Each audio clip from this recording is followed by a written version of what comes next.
Hello, everybody, wherever you may be, from coast to coast and sea to shining sea. Welcome back to Ham Radio Live, where the world comes to talk radio. Got a fun show for you, including how to maybe learn a little more about Morse code, be more comfortable behind the key or paddle.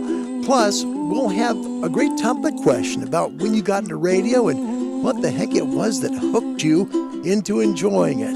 Plus, we'll have your comments worldwide, wherever you may be. Friday, March 24th, 2023, and from around the world. Welcome back.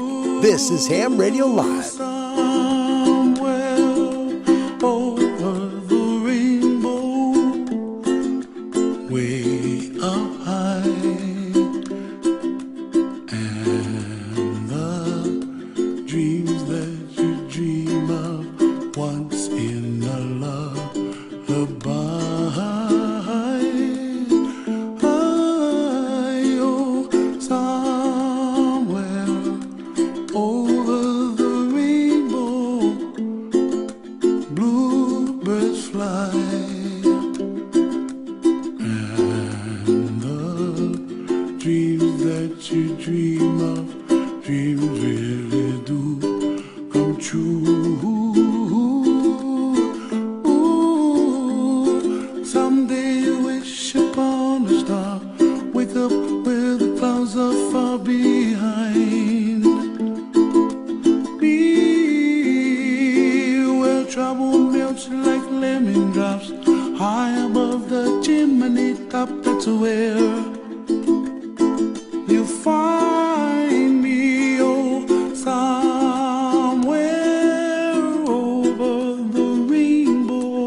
Oh man, Hawaiian musician that touched the world with a one-hit wonder, but such a special one-hit wonder that even today it plays so well. If you look carefully in the map here, the Pacific Ocean's there to the left of the H for Ham Radio Live, the top left.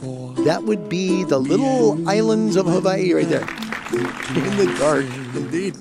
I want to welcome you to the show. Should be a fun day. We're going to talk about Morse code and ways you can kind of branch your way into it. Thanks to Steve at Temporarily Offline. Plus, we've got fun topic question and your comments around the world, wherever you may be, from coast to coast and sea to shining sea. Want to welcome you to the show and say, away we go. Hi, everybody. Welcome back. Happy Friday, Saturday west of the Dateline. Great to see you. Thanks for coming. Thought I'd come early today. Got a lot to do. And today is like everything needs to be done immediately, like right now. And now, a Larry moment. So I forgot the dog treats at the Tractor Supply store this morning. And I also have to redo the OTH radio show, which is scheduled for next weekend because, well, folks actually wanted to be done just a little bit differently. So I'll do that. And also was telling you I was going to do this YouTube show today. And so here we are. And yeah, there you go. And thanks for listening to this Larry Moment. This Larry Moment brought to you by Smokey's Ham Radio Repair. If it's smoking, send it to Smokey. There you go. First of all, let's say some welcomes. We'll tell you how to get an amateur radio. First in, from Bahrain, he's my dear friend. That is time number 10, believe it or not. Tom, Alpha 92 Golf Whiskey, welcome, my friend. Good to see you. Happy weekend to you, buddy. My best to you and your family. Tom, dear friend, and man, just thank you for all you've done for me, Tom. You're a good friend. Sorry I didn't get a hold of you this morning. I usually try and get a hold of Tom every Friday, just to say hi, catch up, see how things are going in a place that's much warmer and much drier than it is here. Yes. And by the way, this morning, snowing outside. No kidding. I'm like, oh my gosh. No! It was 63 degrees 2 days ago, and today it was snowing. Nothing sticking, but that's the way it goes. Mark Wicken, second up. Let's give him big applause. Hey, Mark. Happy Friday. It's nice to see you. Thanks for coming to the show today. Tony, that's Wicked Loud One. He'll come in third. Let's give him some claps. Now, please, hit the claps. You know it's bad when you hit the thing and like it turns blue because it thinks you want to like change the name. Like I'm going to go from claps to something like, 1.21 gigawatts or something. Gigawatts. Anyway. Hi, Tony. Good to see you. Happy Friday. Scudder Dog joins us as well. Scudder, welcome to see you and always pleasure and all that stuff too. My brother Bob, courtesy of WIFI. Thanks for coming. Tom remembers that Israel song, Israel Kama Waka Aloli. Sorry. Yeah, it's a long name. Anyway. He remembers it from the movie 50 First Dates. Yep, was in there. A lot of other movies, too. That song has done so many movies. In fact, I've got it coming up now, obviously, on the show coming up, not this week, but next week on Over the Horizon Radio on Shortwave. So I still like the summer one a lot. I do. I thought, in a way, my way of thinking is very, very different. I think, okay, well, here's what we do. We're in spring, right? But we're all looking forward to summer. Everybody's in the Northern Hemisphere, unless you're where Tom is, where it's really hot a lot, right? You were looking, or in Florida, right? Or Southern Texas. Let's just get all of them out. Southern Arizona, all that. I get it. But here in the Northern Hemisphere, way like here in Oregon, we are so ready for spring to happen that we're really looking forward to the hot weather of summer, to be honest. And today with the snowfall. Anyway, that's what happened. So I thought it was okay to do, and I like the songs very much on the summer soundtrack. We'll do that in June, and we're going to follow it up with another summer soundtrack at the end of summer, which will be a lot of fun. Some good summertime songs and some neat springtime songs, too. It was interesting because the springtime songs were suggested to me. I was listening and kind of going, nope. Please add any complaints regarding this show to Callum McCormick at DX Commander and tell Wendy hi for us. There you go. Okay. Walt joins us from Poland. Hi, Walt. Sierra Papa Slant, Kilo 4 Oscar Golf Oscar. He's going to be working tomorrow during, I'm sure, the contest day and trying to stay away from them as much as he can. Walt, always a pleasure. Welcome to the show, buddy. Good to see you. Hello, all the way to Poland. Andy Kelly, the brother of many. 2 Echo 0 Romeo Echo Echo. Welcome to the show. And when you play, Brother Is, it's like everybody loves the song. It's a neat combination of how he put together Wonderful World and now I can't even think. Wonderful World and anyway, you know what I'm saying. It's a very good song and it's very, very catchy and it's beautiful. It really is, And what's interesting, the history about that song was when it first came out, it was a release in Hawaii. It wasn't really released outside the islands, but it became so big that stations started picking up and they were like, man, this is really, really good. And so everyone started jumping on the song. And later on, after he, it was before he died, but after he released it, later it became such a big international hit. Truly big song by Brother Is. Sam Weaver from the beautiful state of Alabama. Sweet home Alabama. Good to see you, Sam. Send us some more weather, please. Snow this morning. Oh my gosh.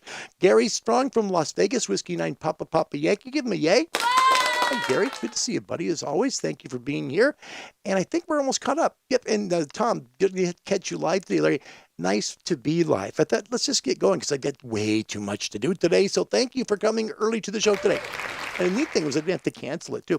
Cliff Bolts, Whiskey Delta 4 Oscar Bravo Papa, all the way from Virginia. Hi, Cliff. Buddy, good to see you, as always. You got everybody? Do we have? Oh, Colorist is back. Hey, bud, look at that. He's so brilliant. He's so good. He has 2 call signs, like Tom. Yeah. Mike 0, Victor, Foxtrot, X-Ray, and Echo India 8, India Yankee Bravo. Colorist, it's always good to see you. Peter, thanks for coming today. Honestly, a pleasure. Thank you. I need to say thank you to you for watching the show, too. Steve Munich, my goodness, I hope I'm saying the last name correct. That's a first-timer. Welcome to Ham Radio Live. My name's Larry. Thanks for joining the show today. It's nice to meet you. Steve is in southern Texas, November Alpha 5 Charlie. It's 100 degrees there. Oh, my gosh. Come on. That's all, folks. In March. Oh, yeah. It's a bit early for me. So, Steve, just make sure the AC is pumped up and rolling really good. Man, I couldn't imagine turning my air conditioning on like this part of March. I just couldn't imagine. Wow. And we've talked about Karen. Steve, I got to tell you, it's real funny because Karen talks about moving. She wants to move to a warmer, drier climate, mostly for my back and knees. And that's cool to have a wife that cares that much, right? And And I'm like, well, dear, South Texas is really nice. I'm very fond of South Padre Island area. And Corpus Christi, I was in radio in Corpus Christi at an old station there that was called KYTE. That was their call sign. And guess what? They called themselves KYTE, right? KYTE. They call themselves the Kite. Yeah, top 40. Anyway, so we were there and I loved it. It's like kind of like being in Hawaii on the mainland. It's very warm. It's humid, but it's just beautiful. And the Gulf is warm. It's just a beautiful place.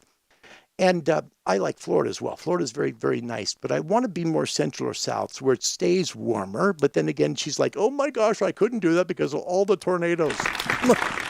Yeah, tornadoes even in Texas. So yeah, pick your poison, dear. Steve, that's a long way to say it's nice to have you here. Thank you. Goes up on tangents all the time. Dan Ridge, my dear friend. Kilo Juliet 7, Quebec, Bravo, Yankee. Dan, always a pleasure. Thanks for coming. Mark Wickens, new book out on CW, The CW Way of Life, Learning, Living, and Loving Morse Code in a Digital World. Mark, thank you. That's cool. Let's take a look at that. Because I'm into that stuff. I like to take a look, but it's a long topic. I can't cut and paste here, so sorry about that. Walt says, last week in Poland, I'll be get back up on the screen. It was like being persnickety. What's going on, Walt? Says, last week in Poland, I'll be on Ham Radio, happy hour later today with Jason, Ham Radio 2.0. Hope to see you guys there. That's very nice. Tell Jason hello from us. Jason's in Texas. Nice guy, too. I like him. Oh, my goodness, ladies and gentlemen. It's been a long time. We wondered what happened. We knew she went all the way to Antarctica. And since some people go to Antarctica and they love it so much, they never come back. Right. Yeah. Presenting Siobhan, also known as Acid Drop. She is back from Antarctica in one piece, and we're grateful because we love her and missed her. Big applause. Now, show's a little bit slow today, as is Larry. Hi, Siobhan. Good to see you, hon. Man, missed you. Missed you a lot. I hope it went well. Hope you had a good time. Tom said, normally getting into Poland easily from Bahrain. Would be great to get a contact with you, Walt. That's cool. Jules Vine, 1967. That is a first-timer. Welcome to the show. My name's Larry. Welcome. Nice to have you. My goodness. Look at this. Hi, Larry and all from 2 Mike 0 Romeo Mike Victor. Isle of Skye in Scotland. Love it. That's good, Jules. Thank you for joining the show. It's nice to meet you. Thank you for coming very much. John, I'm sorry. Hello, everyone. This has become a part of my routine. Oh, isn't that nice? Man, you've made my day. Thank you. Messed up your last name. Sorry, John. Kilo Fox 0, Lima Victor Delta. John, it's a pleasure to see you. Thanks for coming in on Friday. It's a good day. Glenn Stevenson, where it's Saturday. He says, good day, Larry. I'm up early this morning, mate. Hi, Glenn. Good to see you. Man, you talk about a guy who's got a lot going on. Glenn and I stay in touch by email a lot. And I try and stay in touch with a lot of you. I'll just say, I try to stay in touch with people as best I can. Sometimes it's really hard. But with Glenn, we've been friends a long time, and he carries so much on his shoulders. Glenn, man, my thoughts and prayers are definitely with you, mate. You go through an awful lot. My best to you. I know you're caring for your mom and dad right now. Best wishes to you, bud. Okay, seriously, thanks for coming today. Good on you, mate. Thanks for being here. Let's see, Tom and Paul, Walt, trying to make a call together to the Middle East. That'll be kind of fun. William joins us from the area known as Holy Toledo, Ohio. Hi, Walt. William, Alpha Delta 8, India Tango. Again, sorry about that. I'm having a hard time with you. I don't know what is going on here. Siobhan, hope you're well. Going to be sort of near you in a couple of months. I'll be in Abu Dhabi and or Dubai in June. You guys should connect. Tom's a great guy. One of the coolest people. Andy says there was a tornado yesterday in Los Angeles. Yes. No, Louisiana, right? Are you saying Los Angeles, Louisiana? I did hear about that one. Yeah. Spike U-Bolt Commander out of nowhere is here. Thank you very much for coming to the show, sir. No animals were harmed in the production of this program. Thanks. Got any brewskis, pretzels? No, none of those. Sorry, we don't have any snack fare today. And Siobhan, about Antarctica, I don't love it, that much. No, I don't think so.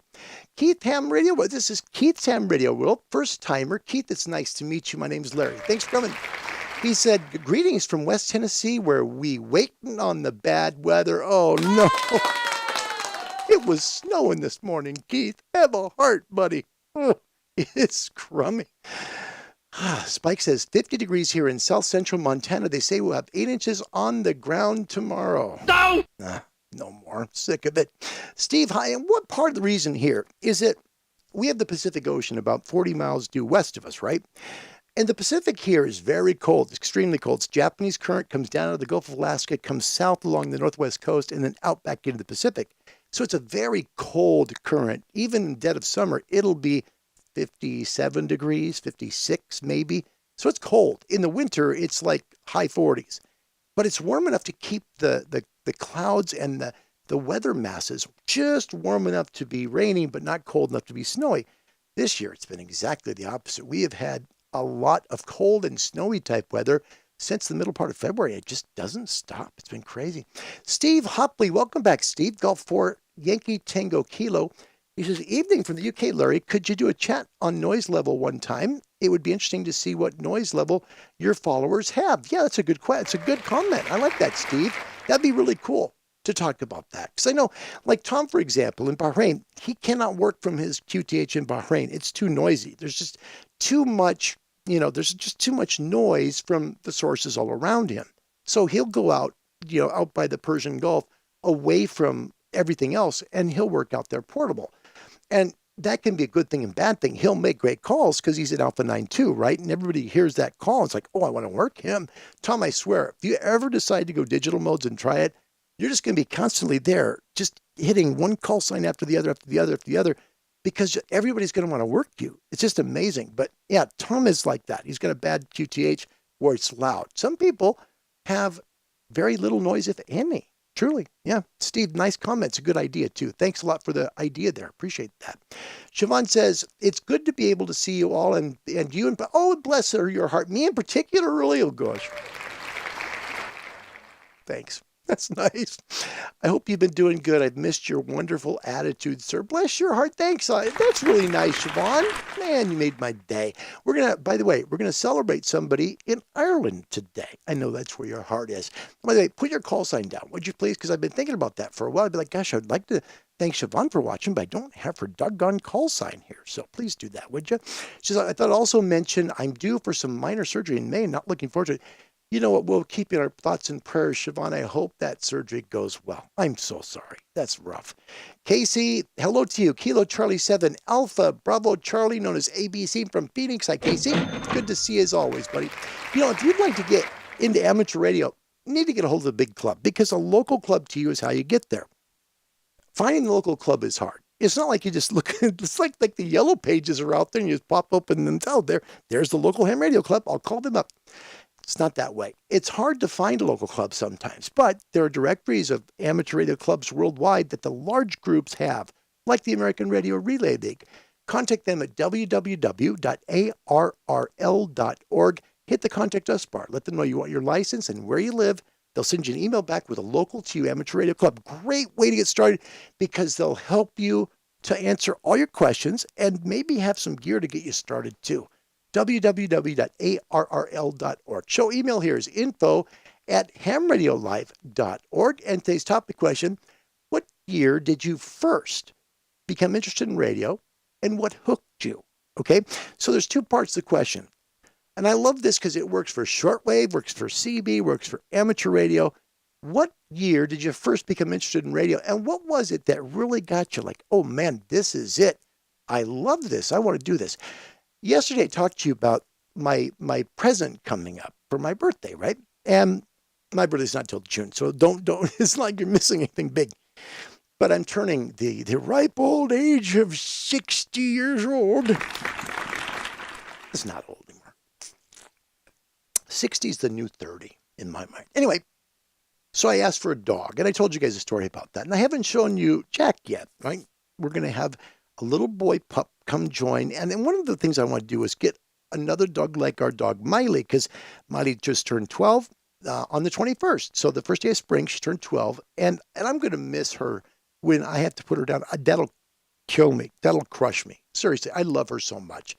This was Miley's 12th birthday that we just had on the 21st. And yes, it's a Twinkie. And yes, those are candles because I'm dorky. Yep, I love my dogs.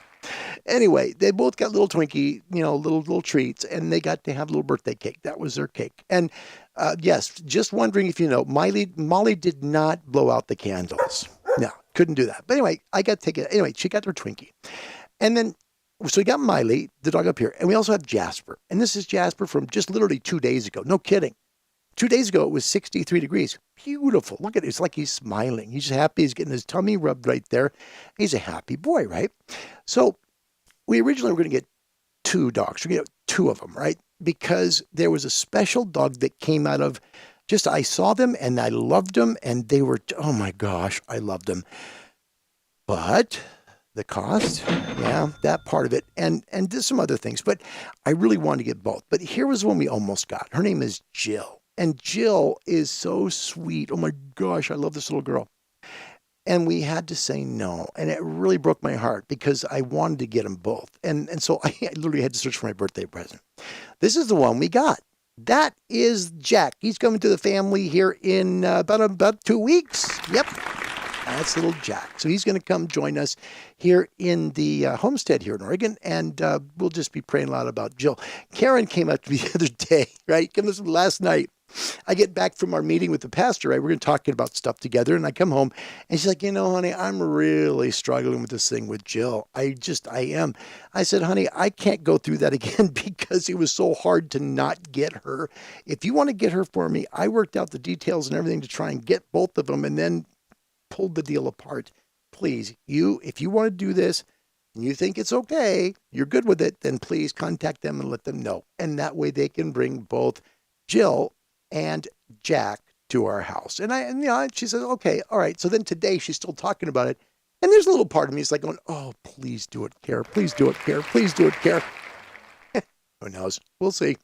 Art Grabentz joins us as well. Hi, Art. Maybe in a future show, you could highlight blind and severely visually handicapped hams and their challenges and opportunities. We did a show kind of like that, Art. It was about 9 months ago now. I can't remember how long, but it was about folks with disabilities and ways they can do things. I like the idea. I'll see what I can come up with for a segment on that. Thank you for the idea. It's like the reason why I do the License Up show. And the reason why I just did it was because not everybody's here 8 months ago when we did it last time. There's a lot of people who've come new. And maybe one of them could get interested in licensing up. Yeah, never know. So thank you, Art. I love it. I'll put it back in the brain there. And it's not very useful today for a brain. Siobhan, I've never milked a cow, though, but I grew up around them a bit. Gosh, how are we doing it? Andy, Jack's a real cool boy, cute boy. Thank you, Andy. I appreciate that. I'm looking forward to getting the little guy and loving on him and just, just that forever puppy that's here and loves, lots of loves. Today's topic question: when did you first become interested in radio? And what was it that got you interested in radio? I am working some FT8 today, and surprisingly enough, folks, I am actually on the 20-meter band today. 20 meters FT8. Let me just check real quick. I am working currently evens. So if you'd like to work, I've just enabled TX again. 20 meters on FT8. Come make the call. I'm on WRMI shortwave a couple times per week. Actually, more than that in North America. It's kind of interesting. WRMI. And this is a great show, CQ Calling, powered by Icom. This is heart and soul here with amateur radio and HF forecasts for the amateur and shortwave bands. These are the times and frequencies worldwide for CQ Calling. Coming up around the world, Europe and Africa and the Middle East, you'll get the next show of OTH Radio. It's a fun show. It's the All Request Show, and that's this weekend, and it's going your way in Europe, Africa, and the Middle East at 12 UTC tomorrow on 15770 kilohertz. North America gets the show. No kidding. Actually, 3 times. Yep. And the cool part was that Jeff White isn't charging us for 3 times. Isn't that nice of him? Bless his heart. So you can hear the show at no kidding, at 6 p.m. Eastern, 10 p.m. Eastern, and at midnight Eastern time on Saturday. And that show, by the way, is going to be over on 93.95 kilohertz. So 93.95 kilohertz, and that's a full changeover next week, the first week in April. So please know that, we're going to, I don't know if he'll be putting on 3 times on a Saturday, but certainly he'll be at least there at midnight. Let's the West Coast hear the show as well. You can also get one of 3 EQSL cards from OTH Radio. Nobody has the top right one yet. That's the one that goes out towards Australia on the Australia beam. And the other 2 are available to you. The top left is for Europe and the bottom center is for the States. So if you hear the show and you're able to tell me a little bit about it, I'll make sure and send you one of those EQSL cards, right? Again, FT8 today, we're on the 20-meter band, and we'll see if we can make some calls today on 20. It's kind of neat because I thought, well, I've been on 10 for quite a while, and I don't want to keep working the same band over and over again because not everybody can work that, right? So I thought, well, let's go ahead and just work where we're at here.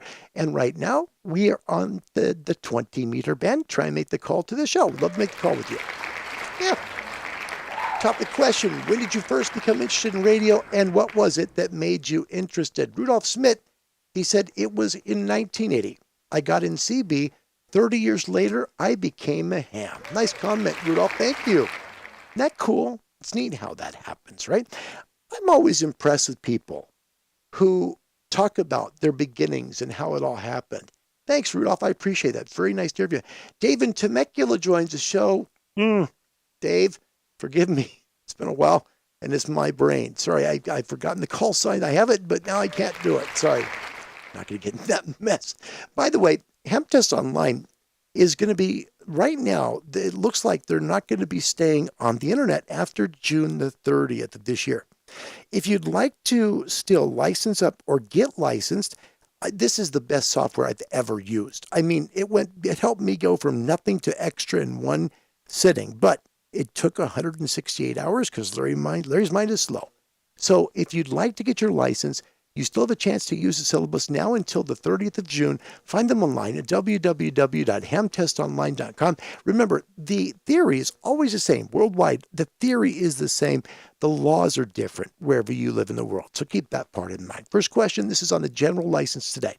What signal source is connected to the vertical input of an oscilloscope when checking, the RF envelope pattern of a transmitted signal? On this case for the oscilloscope, it's the attenuated RF output of the transmitter. Make sure the attenuated RF output is connected for your oscilloscope, right? Next, and this is for if you license up from technician, right? So you're a technician licensee already, okay? And you license up to general, not if you go from no license to general. Totally different situation. If you're a tech and you go up to general, this is the question. When must you add the special identifier Alpha Golf, so AG, after your call sign if you are a technician class licensee and have a certificate of successful completion of examination, which is the CSCE for general class operator privileges, but the FCC has not yet posted your upgrade on its website. All right. So is it A, whatever you operate using general class frequency privileges? Yes, that's correct. Right answer. B, a special identifier is not required if your general class license application has been filed with the FCC. That's wrong. C, whenever you operate using technician frequency privileges, actually it's the other way around, whenever you're using general, and it still shows in the FCC database that you're still a technician. D, whenever you operate on any amateur frequency, no. If you're on a technician frequency, AG is not necessary. But if you move up to a general frequency as a technician that's past their next level license, the general, you just do it whenever you operate using general class frequency privileges. And your upgrade will appear in the FCC ULS database pretty quickly, but it's just, make sure you use your call sign slant AG. Next up, what does the signal QRV mean? So Quebec Romeo Victor. Just a moment, please. A is the right answer. Okay. A is, I am ready to receive messages. Now, this is different than QRZ. QRZ means who's calling me. The opposite, QRV, I'm ready to receive messages. That's the other side of it. Okay. B, there is interference on the frequency. That is not the right answer. All right. Next up, C, I am quitting for the day. That's QRT. And the D one is you're saying too fast. That's actually QRS. Okay, that you're saying QRS, send slower. That's the easy way to remember it. Okay, QRV means I'm ready to receive messages. That's all it means. So Q code knowledge is helpful. It really is. And there's not a bazillion of them to learn, so you don't have to worry about that. Just focus on, the more common ones. QRZ, QRT, QRV, QSB. I know that probably confused a little bit people, but it's not that hard. You can do it. Just focus on maybe 10, maybe 8 even of the Q codes, and that will help you. And this is one of those things that once you start working the radio, you're going to learn these by heart. And it just happens because you've used them so many times, it's easy to remember. That's it. Next question. Which of the following properties is important in estimating whether an RF signal exceeds the maximum permissible exposure limit, which is MPE here in the States? All right. A is its duty cycle. And we know Siobhan is going to say, turn up the amplifier. B, its frequency. C, its power density. And you may wonder, what does that mean, right? Okay.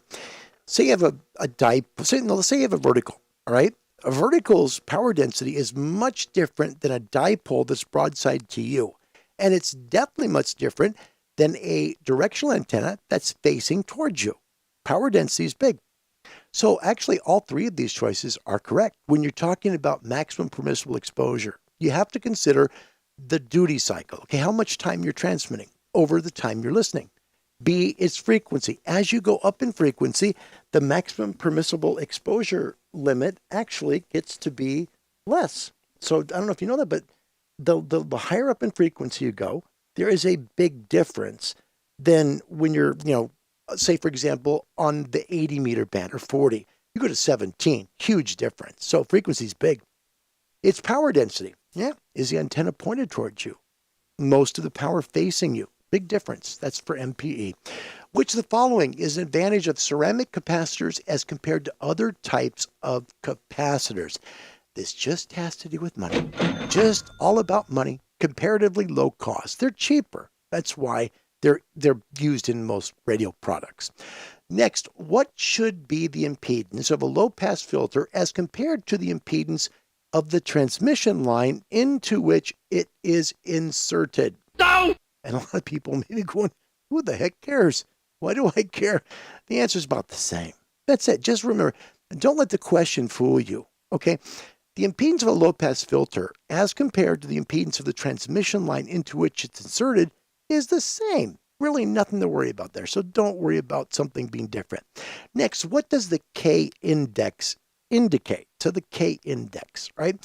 And when we talk about solar weather, there's the K and the A index. Both we talk about during solar weather segments. And I know most of y'all know this, and so, but I do want to go over it just really quick one more time because I think it's helpful for people. This is a big deal. When you look at QRZ, you see the K index and the A. This is from yesterday, right? The K index is every 3 hours. The A index is basically an aggregate of the 24-hour period. That's the difference. K is every 3, A is every 24. So when you have this question, right, and you're kind of going through it and you're saying, I don't know, the K index, let's take a look at the answers. A, the stability of the sun's magnetic field. Nope. B, the relative position of sunspots on the surface of the sun. No. C, the short-term stability of Earth's magnetic field. Ding, ding, ding. D, the solar radio flux at Boulder, Colorado. That would be the SFI. This is really the short-term stability of the Earth's magnetic field. That's why I talked about A and K.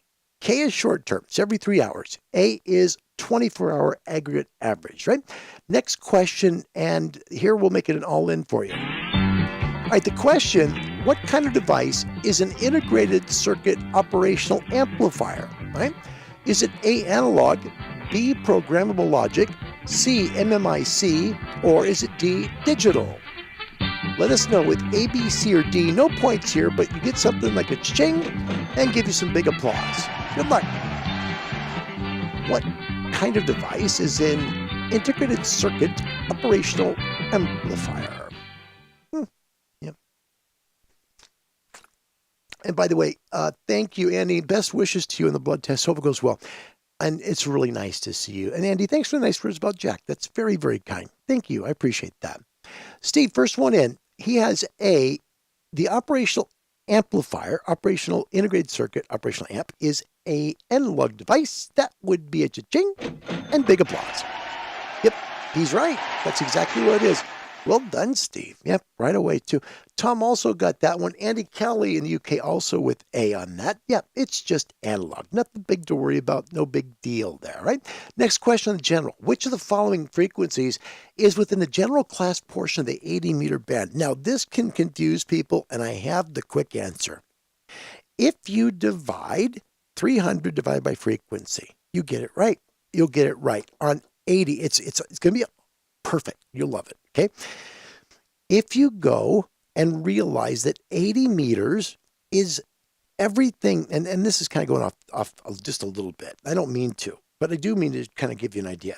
If you were to take, for example, 300 divided by 3750, 3750, I did that wrong, sorry, divided by 300. You have gosh, I did it again. All right, there you go. Well, nothing like the guy that does the show know what he knows to do, right? No! Jeez, sorry. Oh, gosh. Oh, well, life goes on, and that's Larry. If you were to take 300 divided by frequency, right, and you were to divide it by these frequencies, it's going to get you pretty close, all right? A is 2560. That's not it. That's up on 120 meters. 1855, that's part of the 160 meter band. C is 3560, all right? That's 80. That's 80. But take a look. They're talking about the general class portion of the band. Not of these which ones are the 80 meter band, right? They're not asking that question. They're saying which one of these frequencies is on 80 meters, because if that was the case, looking at the North American band plan, look at 80 meters. Okay, both the answers to be right, because both the frequencies that they give would be 80 meters eligible. They go back up to where the questions are. Just a second. There's quite a bit in the show, so give me a second here. And Larry's got a lot of music in too, so bear with me. All right. 3560 will show up as 80, but it's not part of the general class portion. 3650 is part of the general class portion. That is 80 meters. The borderline between 80 and 75, because we call them that in the States, some people do, is 3750. So 3.750 megahertz is exactly the spot where it becomes 75 meters. So 3.650 for a general would be exactly correct. Remember, and it says here, note that the 3560 kilohertz falls in the radio teletype and data segment of the band shown in red on the band charts. That's why I said what I said about this one, right? Next, what is QRP operation? QRP operation. Did I crash, really? No, I will not allow myself to crash. It's not okay. If I crash, there's a big problem here. Hated it. Absolutely. Is QRP traffic relay procedure net operation? Boy, that sounds pretty darn cool. B, transmission using quick response protocol? No. C, remote piloted model control? No. D, low power transmit operation? That's the right answer. QRP is, easy to remember, Q reduced power. Last question. What types of messages for a third party in another country may be transmitted by an amateur station? The answer. Only messages related to amateur radio or remarks of a personal character or messages relating to emergencies or disaster relief is correct. All right, there you go. Thanks a lot to the guys at Hamtest Online for sponsoring this segment. They're going to be going off the internet. If they find, unless they find a buyer. If they find a good, serious buyer, they'll stay on, which is really, really neat. I'm grateful for that. So hopefully they do find a buyer for their business. They're a really neat company. These are good people in Arizona. And if you'd like to still get your license through the help of Hamtest Online, find them at www.hamtestonline.com. They're good.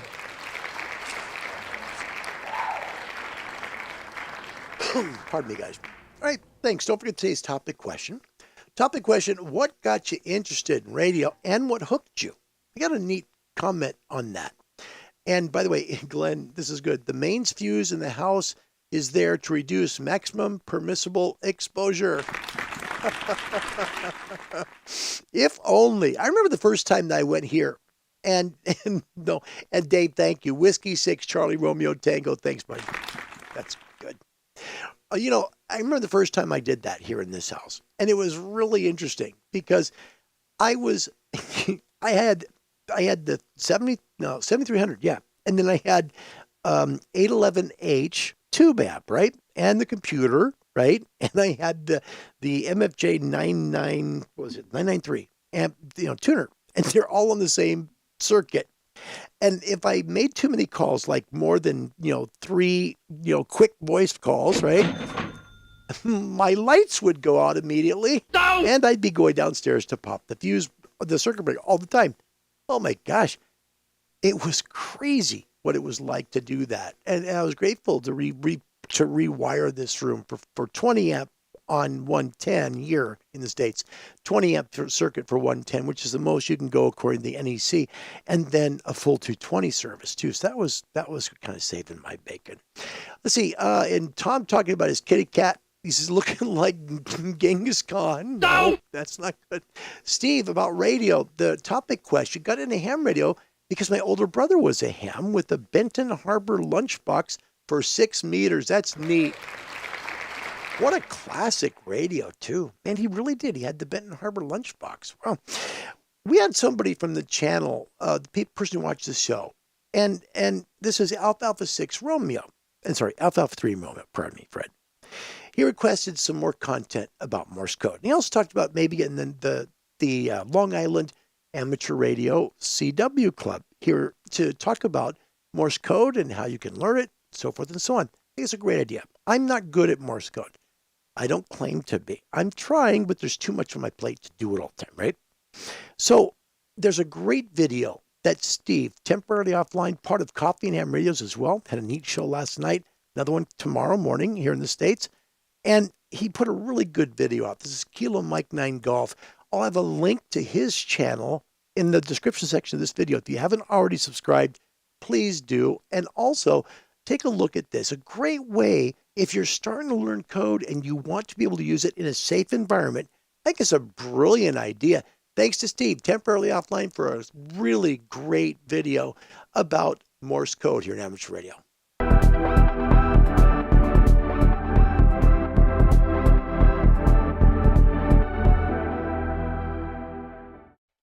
So you're going to have a lot of different parts of your Morse code journey. And at some point, you're going to need to get on the air. And that's pretty intimidating. It's pretty scary, especially when you are very new to it. So what you need to do is you need to know how to hear and decode the characters. You need to know how to encode and send the characters out to the other side. You need to know the proper etiquette. You need to know how to operate a radio. You need. There's a lot of stuff that is going on. And one of the things that happened to me when I was younger was I took a typing class, and I sit at a computer all day long for my day job, and I type all day long. And I type pretty darn good. I can actually type ridiculously fast in really short bursts. But when I was in high school, I actually failed my typing class in high school, which is kind of ridiculous for someone who does computer work all day long. But the way that I was able to get better at typing was just through sheer force of will, just through sheer practice every day. You know, first you start out by hunting and pecking with a single finger, and then you start hunting and pecking with 2 or 3 fingers, and finally you're up to 10 fingers and 3 toes, and you're just a whiz, and you just blow the doors off everybody.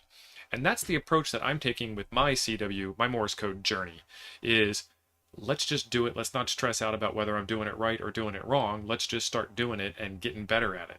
So I made a couple of on-air QSOs, completely unassisted, and I'm sweating bullets, and I'm stressed out, and it's not fun. The end of the QSO was pretty cool. I did it, yay!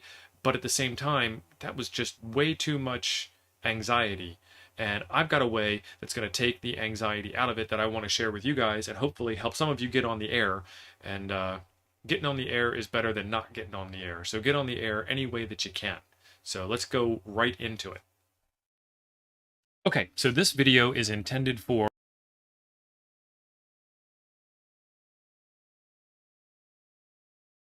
but there's only 4 of them here. Sorry, guys. So There's pick one. nothing worse And than clicking something and it's right where you don't want it to be. So, again, this is from Steve, Kilo Mike 9 Golf at Temporary Offline, and we'll pick you back up right about where we left off. Sorry, guys. to get on the air, but aren't really quite 100% sure how that's going to work or how that's going to look. We call that key fright. And I had key fright, and I still kind of get key fright from time to time. But this is a way to help me get past my key fright. It's not perfect, nothing is, but that's part of the journey, is to go from where you are to somewhere better. And this will help you out. This is a piece of software called FL Digi. And FL Digi, if you don't know, is a fantastic suite of programs. There's FL Rig for cat control, and there's FL Digi for digital mode decoding, and there's FL ARQ, FLARQ, for sending data back and forth, sending files back and forth over ham radio. This one is FL Digi. And if you look inside of FL Digi, there is this op mode here at the top, and this thing will just decode almost every type of digital signal that there is that you will find, including CW, which is why we're here today. In order to get it set up for what we're doing, all you need to do is be able to hear your radio. So I've got my Icom 7300 plugged into my computer via USB, and it shows up as a USB serial port for cat control, which we really don't need for this, and it shows up as a USB sound card. So we go into the config dialog, and we go into sound card section, and we go into devices, and we need to pick a sound card. There's not a whole lot here, so if you have an Icom 7300 or any other radio, most of them will show up as USB audio codec. If you've got a Signal Link, it'll show up as a Burr Brown, Texas Instruments, TI, something like that.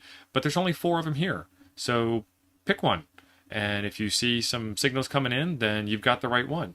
Capture is listen, playback is transmit. This will actually transmit Morse code for you, but that's not what we're here for today. We're here to listen and decode, and I want to transmit by hand. So this is a good setup for that.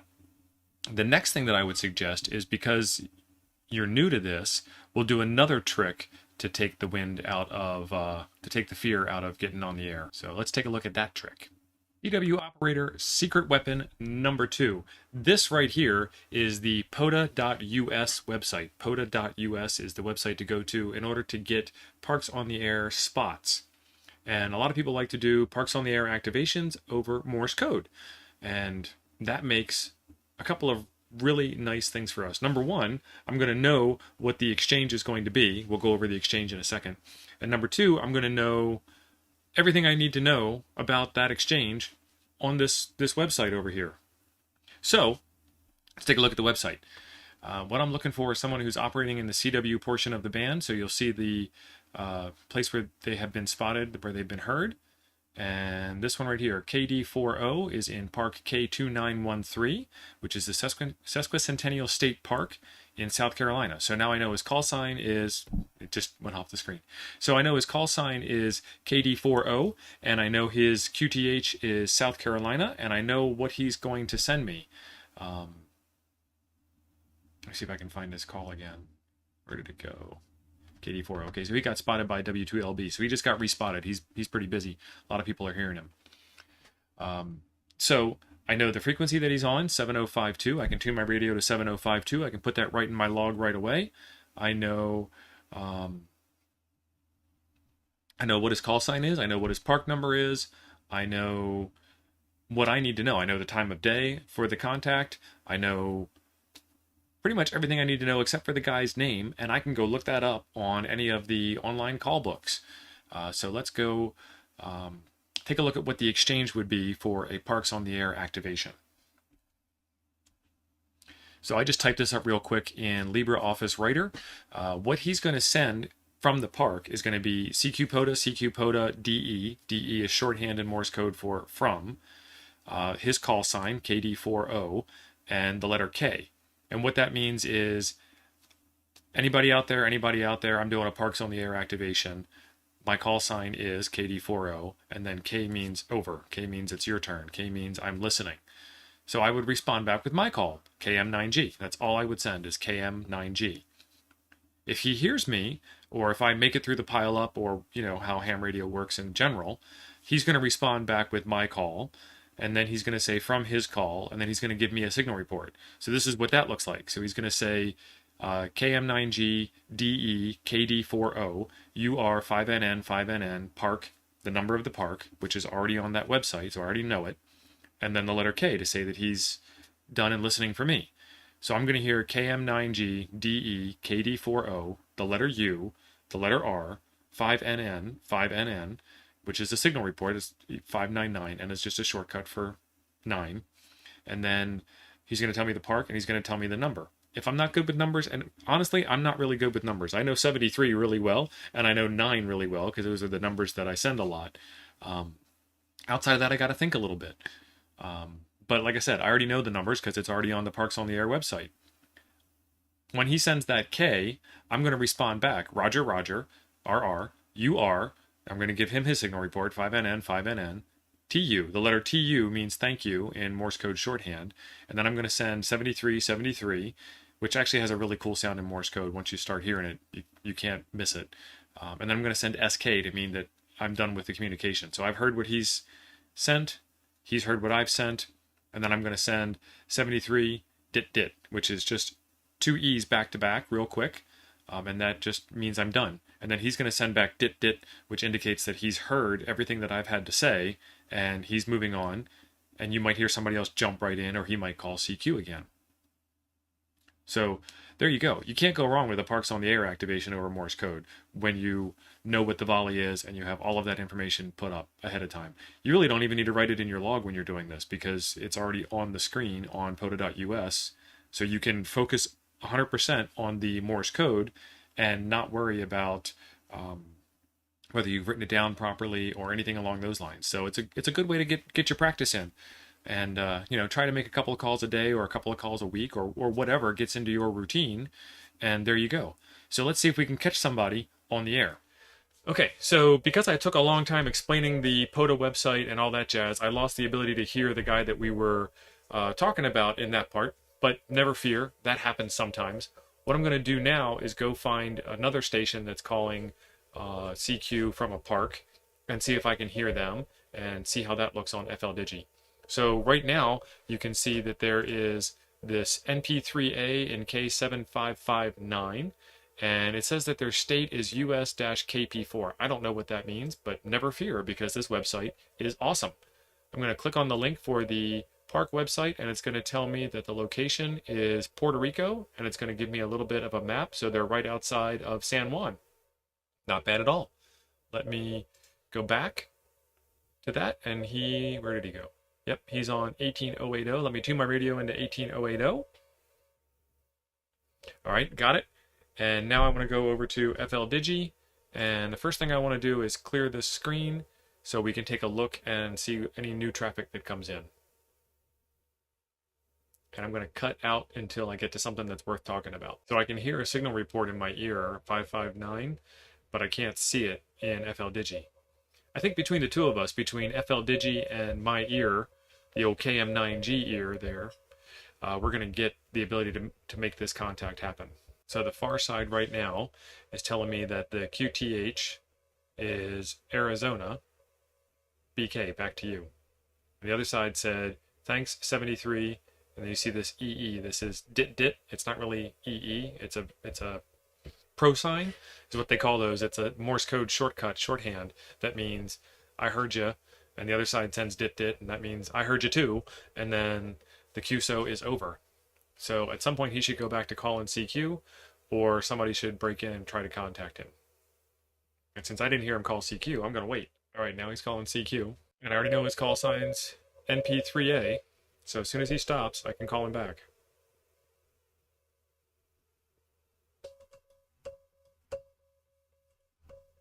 So I sent out my call sign. See if he heard me.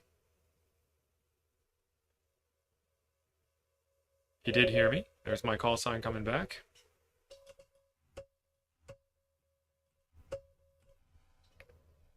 And he said KM9 question mark.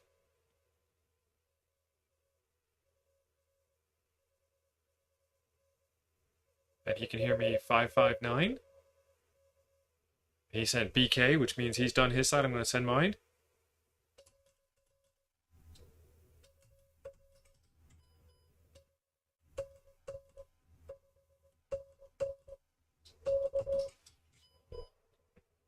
And I sent him back, Roger, Roger, you are 599599.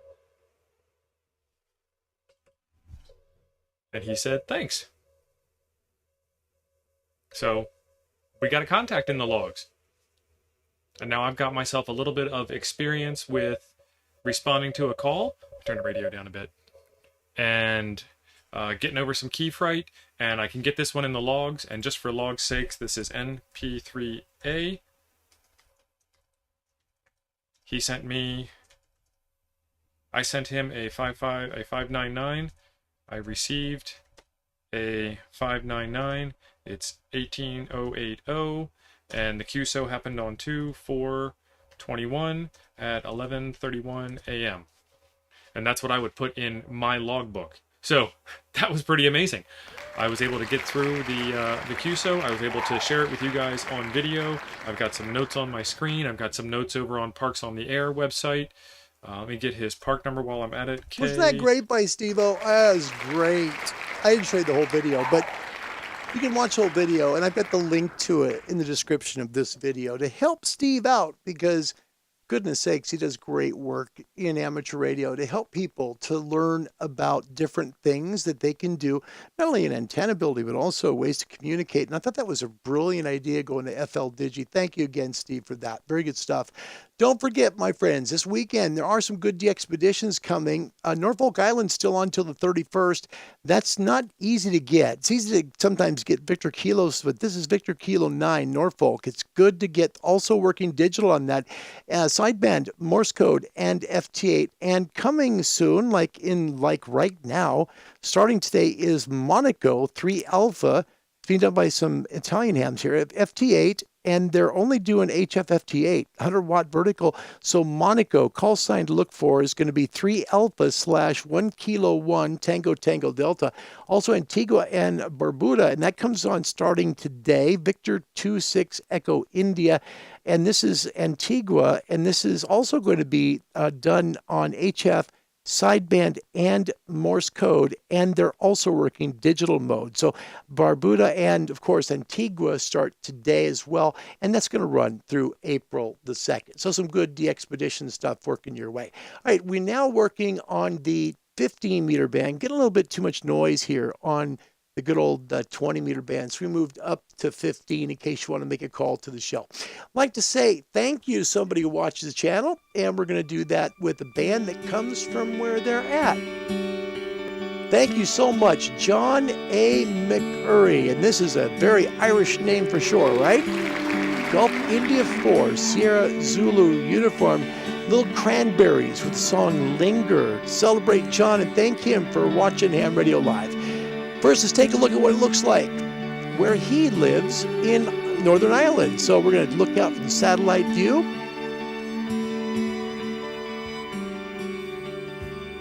That's where he's at in Europe. Let's take a look at his world.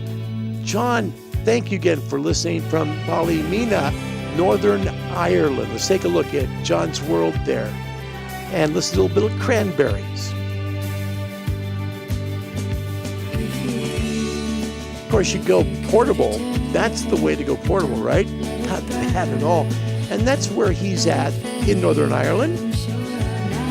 And this is a beautiful part of Ireland. Oh, man. The town of Ballymena. And it just looks so beautiful. Let's take a close look at it. Ballymena is a city of 7 towers. Really cool. We'll take a look at some of that.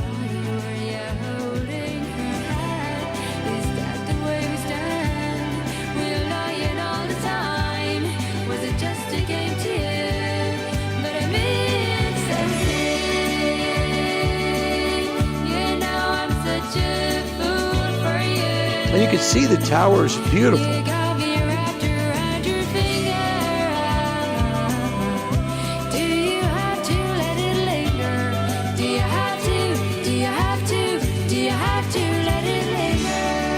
When I think of Ireland, boy, it looks like this in my mind. Just a beautiful green. Oh.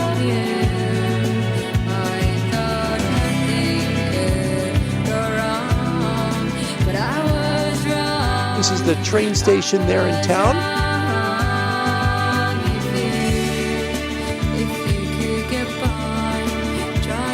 this picture just really paints such a beautiful image of Northern Ireland. Just beautiful.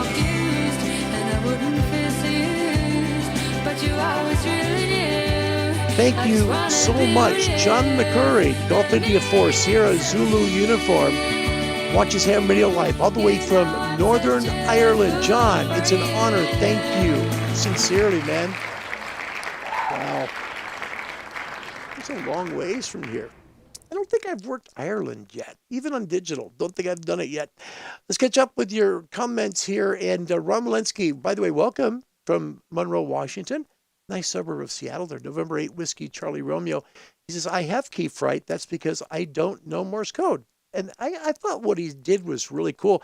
Because if you notice, you just type it in and it sends it out, which I thought was cool. For me, it helps me to work it. That'd be a neat way to do it. Steve, that was fantastic vid. He was right on with the term key fright. Me too. I would be the exact same way. No kidding. Rodney says, this is ironic. We have been doing this with Callum today. How about that? That's really neat. Yeah, you know, I'd love to say it was my idea. It's not. That's Fred's.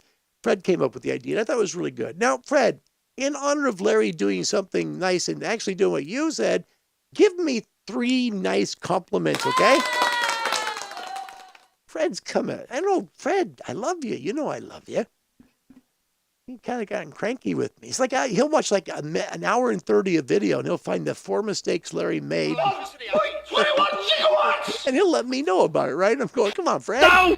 Don't be so angry. You don't have to. By the way, also, Sig, Hansen, and Anders still look like friends. Yeah, like they're related or something. Anyway, today's topic question is a really fun one. I like it because it talks about your genesis, where you began in amateur radio, right? How you got here, whether you're a shortwave DXer or possibly you're a medium wave DXer, you like amateur radio. What year did you first become interested? And what hooked you? And I've told the story before here, where for me personally, I thought I was listening to a local station in my mom's car coming over from my grandparents' house. And it ended up being in Los Angeles. I thought, man, my mom has the neatest radio in the whole wide world. I'm just on the AM dial. This was 1971. And wow, Mom, what a neato radio you've got. It's so good it picks up Los Angeles. Look at this. And she's like, well, I didn't know that, honey. Well, I stayed in the car after she came, went in the house. And I was out there seeing what other stations I could get because I couldn't believe I was hearing Los Angeles radio at night. And back then it was cool because AM played top 40 music. There's a lot of great stations still on the AM dial playing good music. So I was hooked then. And I knew it would be special because the next thing I started saving up for was for a shortwave receiver. No kidding. All right. Let's see what the Angry Avs have to say about today's show. We'll come to your trivia. By the way, the world's up by 10. Yeah, let's go while the going's good. Well, I'm glad something's good tonight. Perfect. All right. Okay, so the world is up by 10 to North America. First question. What is the yearly cost of a UK amateur license? Okay, yearly cost. Is it A10, B15, C25, or D0? A, B, C, or D? First one in gets some cha-ching, and we'll get you some applause. Good luck. Yearly cost of your amateur license in the UK. Sean Hummel Newell, nice comment. Says, hello, Larry. Finally got a chance to catch a show. John, it's nice to have you all the way from Canada. Yep, Victor Echo 5 Juliet Hotel, November. Always a pleasure. Thank you for coming today. I mean that, John. Man, we watched John get his license, too. That was a lot of fun. John is a basic with honors licensee up there. And gosh darn, he works really hard, too. So the yearly cost of a UK amateur license, and this should have everybody in, like, Great Britain, like, on their feet right now, trying to type. Soul Studios, by the way, first timer. Welcome to the show. It's nice to have you. My name's Larry. Thank you. He is, and I'm not sure, Soul, where you're from, so just give me a continent, and that's fine. He has D0, and take a look at the answer. D is absolutely correct. Cha-ching, and big applause. Well done. Yep. It is 0. Yeah, no yearly cost for the amateur radio license there. Colorist also came back. Not a single penny. That is true. Yep. Tom also with D. Yep, it was 0. There is no yearly cost for an amateur radio license still in the UK. it changed here in the States last year, so we now have our little thing. He's in Tennessee. All right, so the United States and Canada just got a little bit closer. Well done. Thank you. Thank you, my friend. It's nice to meet you, too. I love the name of his YouTube emoji there, Soul Studios. We always try and, I always try to do YouTube, OTH radio for my soul, because it's like, you love it, right? His call sign, Kilo Oscar 4 Delta Delta Golf. Thank you. It's nice to meet you. Thank you for coming. Glenn in Australia also, by the way, got that right. Thank you. And Aaron, I'll get to your comment in just a minute. Second question. Is Union Foxtrot 6 a valid, I'm so worried about the next word that I can't even say the word valid, right? Is it a valid Abkhazian prefix? I'm probably saying it wrong. Abkhazian, I think it is, Abkhazian prefix. A is yes, B is no. Union Foxtrot 6, is it Abkhazian? A is yes, B is no. Let me know the right answer and we'll make sure and give you the points, okay?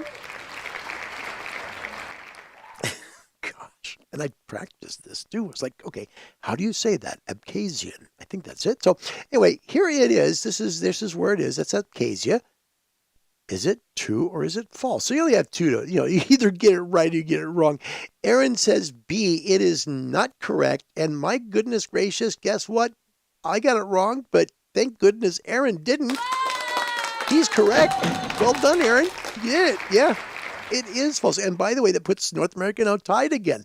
No, it's not. UF6 is not. I said yes, because when I looked, I swore this was correct. But then again, my name is Larry, and things like that happen to me a lot. My name is Larry. Yeah. I'm on 17 right now. No, 15. Can't remember what band I'm on.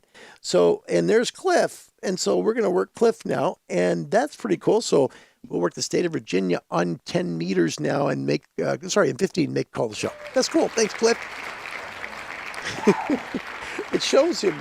That's kind of cool because it shows him right there. I'm trying to show you with the camera and my back covered to the screen here of what I'm doing. So thank you, Cliff. That's very nice to work. So 15 meters, working definitely to Virginia from here in the Northwest.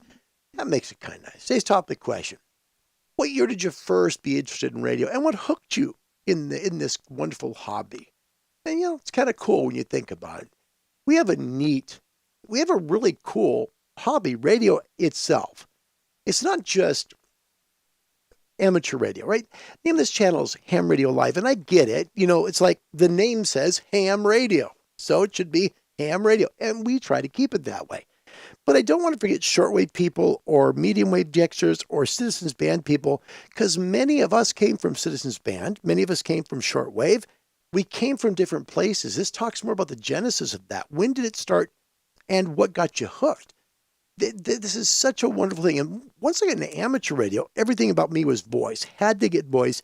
Really wanted Australia. Really wanted to get UK. I especially wanted UK and Australia. Thankfully, Australia came and UK came once I started doing digital modes. It was okay, that's cool.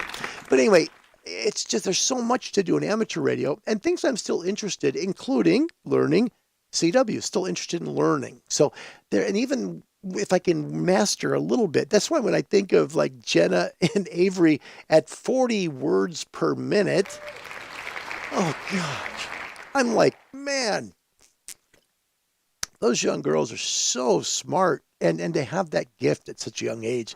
Their whole life's ahead of them with that. That's amazing stuff to me. So Aaron from Canada, he says, on today's topic question, we had an old cadenza-style stereo in the 1970s. I was 6 years old at the time.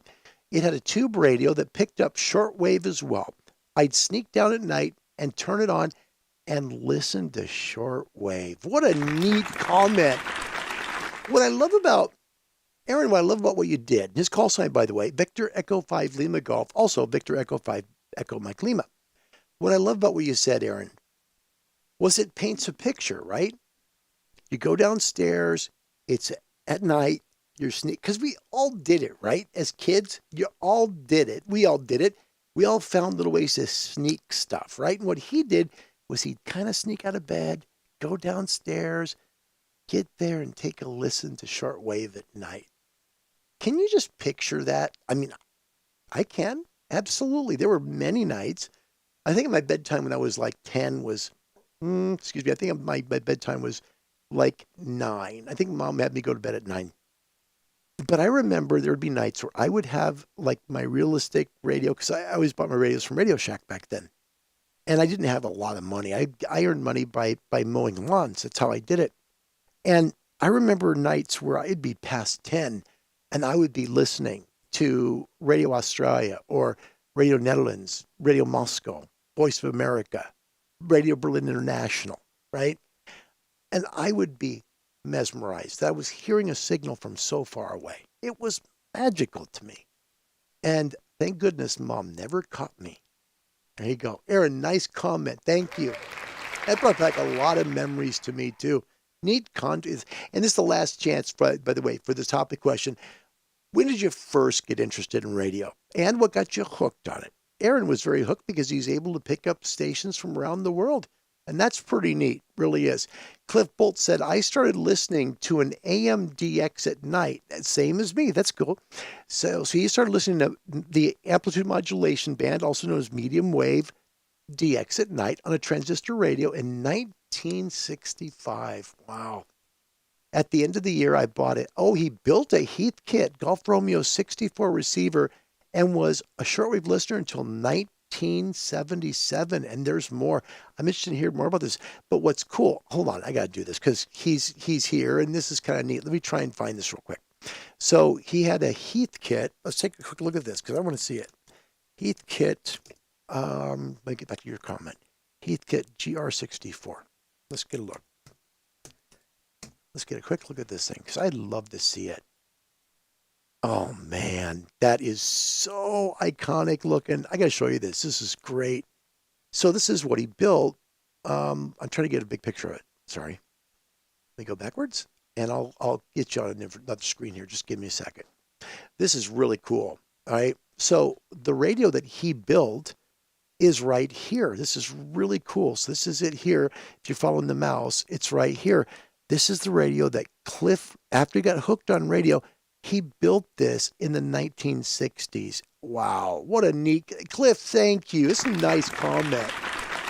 It's a neat comment, right? Because we can all see that, but he was beyond just listening. He wanted to build something too. And that brings me back to the old memories of Radio Shack back in the day when they had like the 150-in-1 electronic set, right? That was so cool. You just used the springs and the wires and you hooked up circuits. It was fun. You know, we all made something cool with that. That's neat that you made something in radio too. Cliff, thank you for joining the show. It's always a pleasure to see you. Guys, I got to go. I've got to cut the OTH radio show for next weekend. That's going to be redone now. Larry didn't know that we'd be doing this, but we're here and we're doing it. Thanks for the topic question answers. Thank you guys for being around the world. And thank you for being wonderful friends too. I don't look past that. My hope is to do a show over the weekend. Not sure if it'll be Saturday or Sunday, but I will try. Follow me on Discord or catch the community tab here on Ham Radio Live. I'll let you know when that will be. If you'd like to earn an amateur radio license, and the earn is true, contact someone like the Radio Society of Great Britain. They're excellent at what they do. They get you close to a local amateur radio club, and they help you to contact that local club because that local club can help answer your questions, help you pass the test, and help you get on the air. www.rsgb.org.uk, and I will get to your answer in just a moment. Your final comments here. Great group, the RSGB. Love them to pieces. Thank you. Kevin, Mike Cyril, Mike Charlie, the image on the shows. For me, I got caught up in the 1982 CB craze. It hit the UK back in 82. It all developed from there. My first radio was a low TX40. Whoa. Low TX40. Let's take a quick look at that. I'll do it. We're going to get going, but let me do this real quick because this is important. TX40. And we'll get a little image of that. Hopefully we can get it.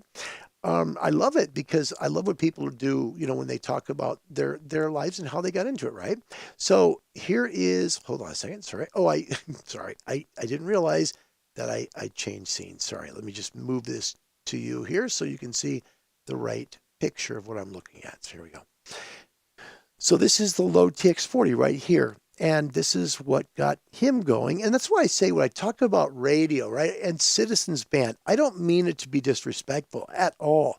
A lot of us came from Citizens Band, and we're no better for being amateur licensees than we were before. We simply like a different part of the radio spectrum. I admire people who love CB. In fact, what they get with it is amazing. Some of those DX things are just phenomenal. Cliff continues that I have a friend, Whiskey November 4, November Kilo Lima at work, that got me started in ham radio. I still have my old Heathkit. That's awesome. Oh, Cliff. I had my old DX 440. I remember that. And that was the last one I had, and it got destroyed in our house fire. Yeah, kind of sad. Anyway, cheers to you around the world. Thank you for being here wherever you may be. My name's Larry. My call sign, Amateur Radio, is Kilo 7 Hotel November. I hope to be back to you on either Saturday or Sunday, so either tomorrow or Sunday. God bless you wherever you may be, and goodbye, everybody. And now, KTXA-TV, Channel 21, Fort Worth, Dallas, Texas, concludes its broadcast activities for the day. KTXA-TV operates by the authority of the Federal Communications Commission. Our transmitter is located in Cedar Hill, Texas, and has a power of 5 million watts visual and 500,000 watts aural. Our studios are located at 1712 East Randall Mill Road in Arlington, Texas. KTXA-TV is a subsidiary of TVX of Fort Worth, Dallas, Texas, Incorporated, a Texas corporation. Viewer comments and suggestions are always welcome by the management of KTXA-TV. All correspondence should be addressed to General Manager, KTXA-TV, 1712 East Randall Mill Road, Arlington, Texas, 76011. Speaking for the staff and management of KTXA-TV, we wish you a pleasant good night. And now, our national anthem.